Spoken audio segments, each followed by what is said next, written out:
प्रश्न है, एक समृद्ध घनाभ की लंबाई चौड़ाई और ऊंचाई का अनुपात 6:3 दिया गया है। इस घनाभ का संपूर्ण पृष्ठीय क्षेत्रफल दे रखा है 1800 सेमी स्क्वायर। इस घनाभ का आयतन सेमी क्यूब में ज्ञात कीजिए। अब घनाभ का आयतन क्या होता है? लंबाई गुणा चौड़ाई गुणा ऊंचाई होता है ना।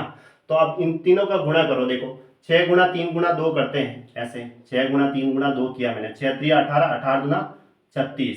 कहने का मतलब 18 गुणा 2 तो है ही है, और इस 18 के अंदर 9 भी गुणा है। अब ये आयतन जो होगा, अब देखो, यानी ऐसी संख्या जो 9 से भी डिवाइड होगी और 2 से भी डिवाइड होने वाली होनी चाहिए। तो देखो ये तो 2 से तो डिवाइड हो ही रही है, ये भी हो रही है, ये भी सभी। अब देखो सभी अंकों का योग 9 से भी डिवाइड होनी चाहिए। तो 6 और 5 11 और 4 15 हो रहा है। तो इसका मतलब ये तो 9 से डिवाइड नहीं हो रही है। 5 और 4 9 हो रहा है, इसका मतलब ये डिवाइड हो रही है। 4 और 2 6 हो रहा है, ये भी 9 से डिवाइड नहीं हो रही है। 8 और 4 12 हो रहा है, ये भी 9 से डिवाइड नहीं हो रही है। इसका मतलब ऑप्शन बी ही वो सिर्फ 9 से डिवाइड हो रहा है। तो इसका मतलब ऑप्शन बी होगा।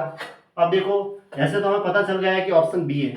अब इसको करने का और तरीका क्या है, बेसिक तरीके से कैसे करते हैं। लंबाई चौड़ाई का ऊंचाई का अनुपात दे रखा है, एल बी और एच का अनुपात 6:3:2 है। अब इसको x से गुणा करते ही अनुपात हटता है, 6x 3x और 2x। ये हो गई लंबाई चौड़ाई ऊंचाई। अब इसका संपूर्ण पृष्ठीय क्षेत्रफल क्या होता है? 2 गुणा लंबाई प्लस चौड़ाई, यानी कि लंबाई 2 गुणा लंबाई, पहले लंबाई और चौड़ाई का गुणा होगा 18x स्क्वायर, प्लस चौड़ाई और ऊंचाई का गुणा होगा 6x स्क्वायर, प्लस 2 को अब लंबाई और ऊंचाई का गुणा होगा 6 दूनी 12x स्क्वायर, जो कि दे रखा है 1800 सेमी स्क्वायर। तो 18 में 24, 24 और 12 36 हो गए, 36x स्क्वायर बराबर 1800। अब 2 से इसको काट दो, बोले ये 900 बार गया। फिर 9 से इसको काट दो, ये 0 0 4 बार, और 4 से इसको काट दो 25 बार। तो x बराबर कितना आया? 5 आया। अब हमें इसका आयतन बताना है। आयतन क्या होता है? आयतन होता है लंबाई गुणा चौड़ाई गुणा ऊंचाई, एल बी एच। यानी कि एल की वैल्यू तो दे रखी है 6x, और ये 3x और ये 2x, x की वैल्यू यहाँ पुट कर दो, नहीं तो सबके अंदर x आएगा तो, है ना। तो x की वैल्यू यहाँ पुट कर देंगे,